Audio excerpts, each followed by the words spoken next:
Assalamualaikum warahmatullahi wabarakatuh. Selamat pagi anak-anak, semoga tetap semangat di hari ini. Ibu minta kalian simak videonya dengan baik karena kemarin waktu ibu ngenilai masih banyak yang tidak menyimak videonya dengan baik. Terlihat dari ketika mengerjakan tugasnya yang salah. Ibu minta kalian mengerjakan soal pilihan ganda saja, ternyata ada yang mengerjakan sama esainya. Akhirnya ngeluh, kok Bu Hana ngasih tugasnya banyak banget.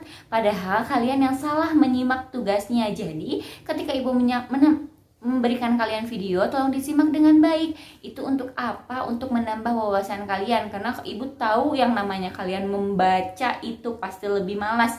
Jadi lebih baik kalian simak videonya dengan baik sambil dibaca. Nah, sekarang kita akan belajar membuat cerita berdasarkan ide pokok. Sebelumnya ada nggak sih apakah kalian tahu apa yang dimaksud dengan cerita?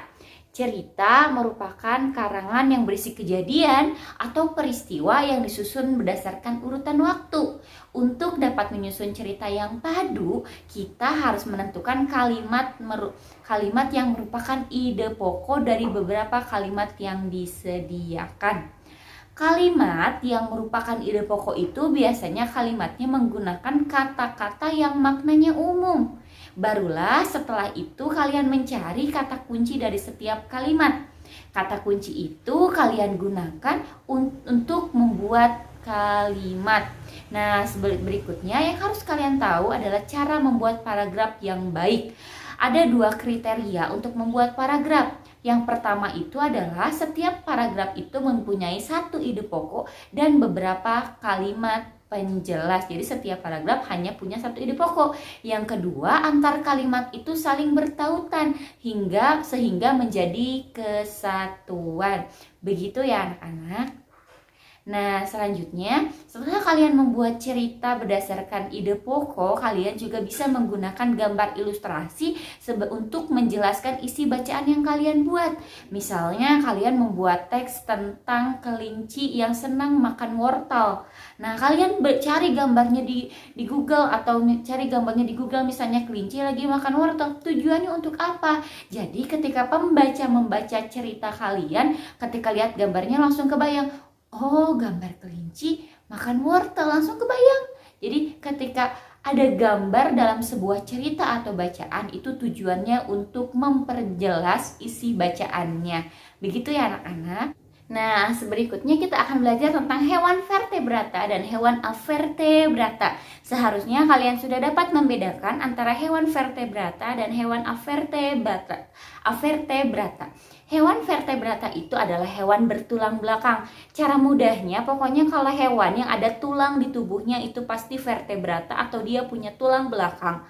Nah, kalau hewan avertebrata, dia hewannya nggak punya tulang. Contohnya kalian tahu cumi-cumi, kalian tahu ubur-ubur, kalian tahu bintang laut, atau kalian juga tahu cacing. Di dalam tubuhnya itu tidak terdapat tulang. Nah, itulah yang termasuk ke dalam hewan avertebrata atau hewan yang tidak memiliki tulang belakang. Intinya nggak ada tulang di dalam tubuhnya. Itu adalah hewan avertebrata cara mudahnya.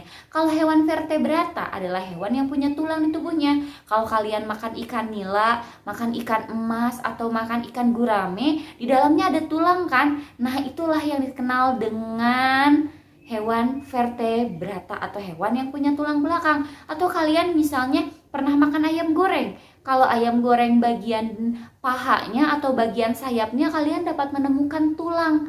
Nah, itu juga termasuk hewan vertebrata karena punya tulang belakang. Intinya di dalam tubuh hewannya itu ada tulangnya. Dia punya kerangka tulang. Itu adalah hewan vertebrata.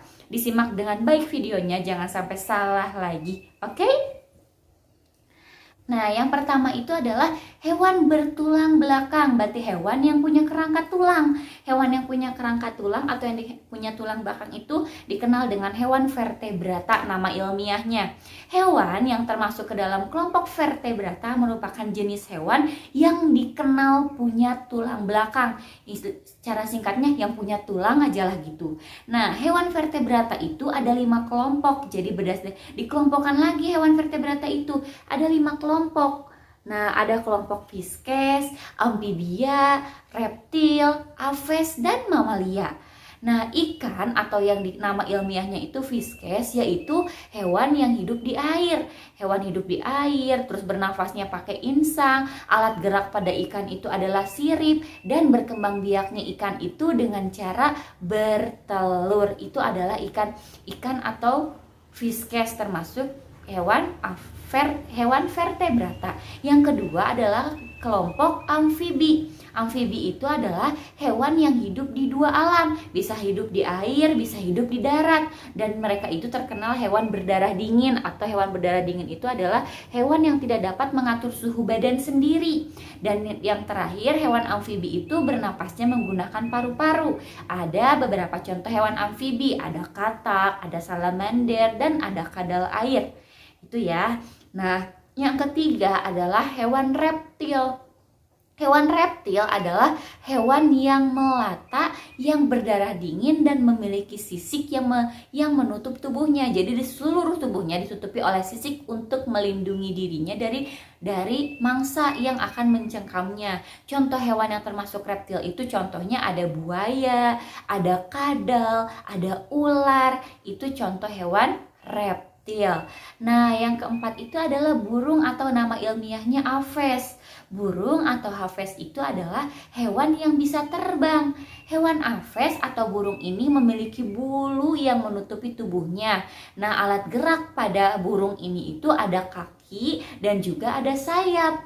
Nah, walaupun Aves atau burung itu sering disebut hewan yang bisa terbang, tapi ada burung juga yang tidak dapat terbang atau kategori jenis burung tapi kok nggak bisa terbang. Contohnya kalian tahu ayam, kalian juga tahu bebek, angsa, dan kalkun. Mereka juga tergolong ke dalam jenis burung, tapi burung yang tidak dapat terbang. Ayam, bebek, angsa, kalkun itu juga burung, tapi mereka tidak dapat terbang. Nah, mereka juga termasuk golongan hewan vertebrata. Yang kelima itu ada hewan penyusui. Hewan menyusui itu nama ilmiahnya adalah mamalia. Jadi bukan hanya manusia ya, jadi bukan cuma manusia yang bisa menyusui, ternyata hewan betina juga bisa menyusui. Nah, hewan mamalia itu adalah hewan betina yang memiliki kelenjar susu yang fungsinya itu untuk menghasilkan susu sebagai sumber makanan untuk anaknya. Jadi hewan juga ada yang menyusui ya. Nah, hewan menyusui atau mamalia juga ada yang hidup di darat, ada juga yang hidup di air. Nah, yang pertama, contoh hewan mamalia yang hidup di darat, contohnya ada sapi, ada domba, ada monyet, ada rusa, kuda, dan gajah, serta masih banyak hewan lainnya ya. Itu adalah contoh hewan mamalia atau menyusui yang hidupnya di darat. Nah, sekarang kalau yang hidupnya di air emang ada hewan air yang menyusui. Contohnya ada paus, ada lumba-lumba, dan ada duyung. Itu contoh mamalia yang hidup di air. Nah, golongan ini ada 5 kelompok ya. Ada kelompok Fisces atau ikan, amfibi hewan yang hidup di dua alam, ada di darat, ada di air. Terus ada golongan reptil. Reptil itu adalah hewan yang melata, yang seluruh tubuhnya ditutupi oleh sisik atau kulit. Terus ada hewan Aves atau burung, baik burung yang bisa terbang maupun burung yang tidak dapat terbang. Dan yang terakhir adalah hewan mamalia atau hewan yang menyusui. Begitu ya anak-anak. Nah, selanjutnya kita akan belajar tentang hewan yang tidak bertulang belakang atau nama ilmiahnya itu adalah hewan avertebrata. Nah, hewan avertebrata itu adalah hewan yang termasuk ke dalam kelompok hewan yang tidak punya tulang belakang. Cara singkat kalian mengingatnya itu kalau nggak punya tulang belakang itu yang intinya di dalam tubuhnya nggak ada tulang. Ingatnya kalau kalian ingat ubur-ubur, ingat cumi, ingat cacing, oh mereka nggak ada tulang dalam tubuhnya. Oh berarti mereka inilah yang termasuk ke dalam golongan hewan avertebrata. Atau kalau kalian ingat nyamuk, kalian nepuk nyamuk nih, pas ini nggak ada tulang kan di dalam tubuh nyamuknya. Nah itulah kenapa ya, nyamuk juga termasuk hewan avertebrata, karena mereka tidak punya tulang belakang atau tulang di tubuhnya ya. hewan avertebrata dibagi menjadi 6 kelompok. Kalau vertebrata tadi dibagi menjadi 5 kelompok, kalau avertebrata dibagi menjadi 6 kelompok. Yang pertama ada hewan berongga atau Coelenterata. Mereka bentuk tubuhnya itu kayak tabung, tahu tabung kan? Nah, bentuknya kayak gini, kayak tabung. Bentuk tubuhnya itu banyak macamnya. Dan tapi mereka punya rongga dengan mulut yang dikelilingi oleh tentakel.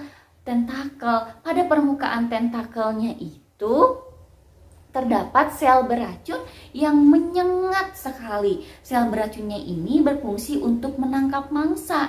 Jadi kalau hewan berongga ini mau menangkap mangsa, mereka menggunakan tentakelnya yang mengandung sel beracun. Hewan yang berongga itu antara lain ada ubur-ubur, ada hidra, dan ada juga anemon laut. Anemon laut tuh kayak gini.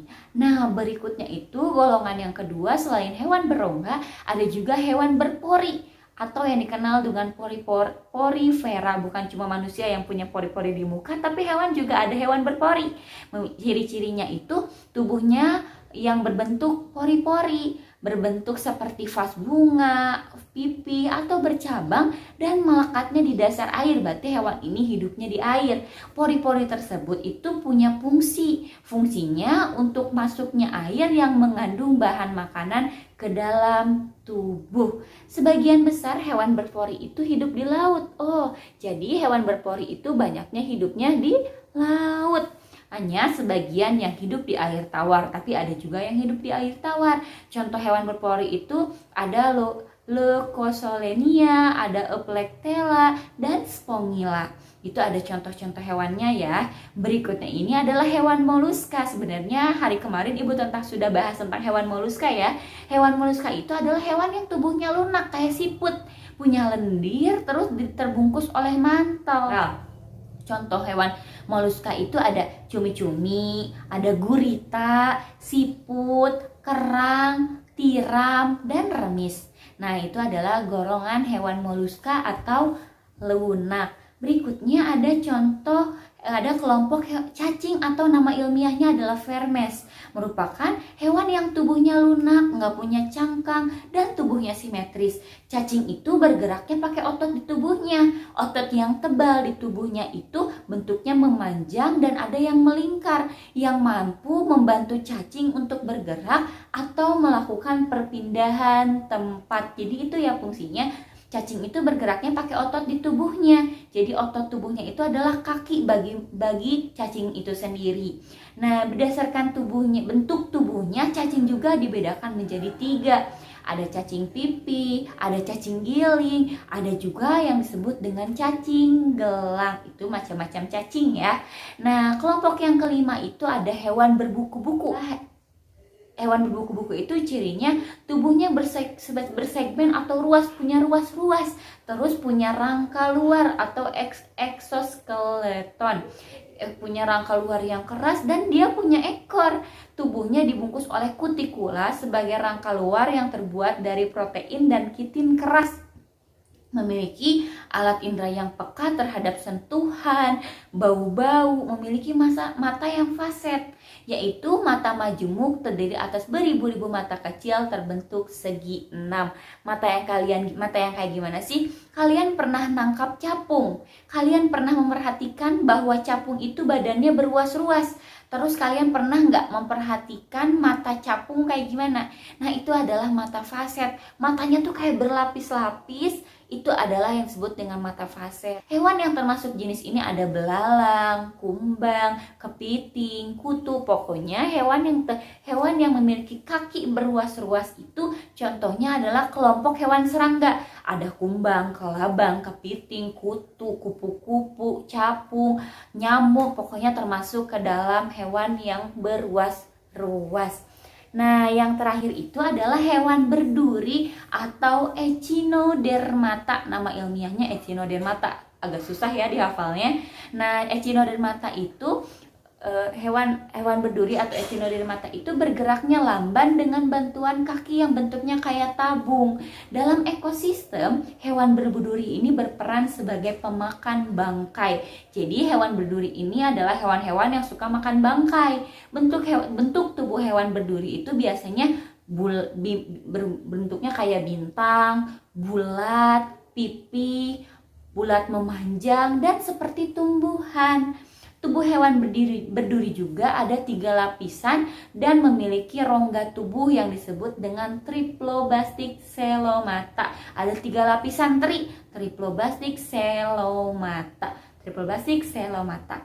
Hewan yang termasuk jenis ini tuh ada teripang, bulu babi, bintang laut, dan lain sebagainya. Itu adalah hewan yang berduri. Berikutnya tugas yang harus kalian kerjakan, disimak ya. Tugasnya itu halaman 29, uji pembelajaran 6, bagian 1 dan bagian 2. Ingat, bagian 2 nomor 1-nya tidak perlu kalian kerjakan. Disimak tugasnya dengan baik. Bagian 1 dan bagian 2 disimak tugasnya baik-baik. Uji pembelajaran 6, bagian 1 dan bagian 2. Untuk bagian 2 nomor 1-nya tidak perlu dikerjakan. Tolong disimak dengan baik, ibu nggak mau pas ibu ngenilai ada lagi yang salah lagi mengerjakan tugasnya. Jadi disimak baik videonya, perintah dari ibunya tolong diperhatikan. Nah, tugasnya dikerjakan di buku tematik B. Terima kasih sudah menyimak videonya dengan baik. Setelah ini kalian lanjut untuk mengerjakan tugas bahasa Sunda. Wassalamualaikum warahmatullahi wabarakatuh.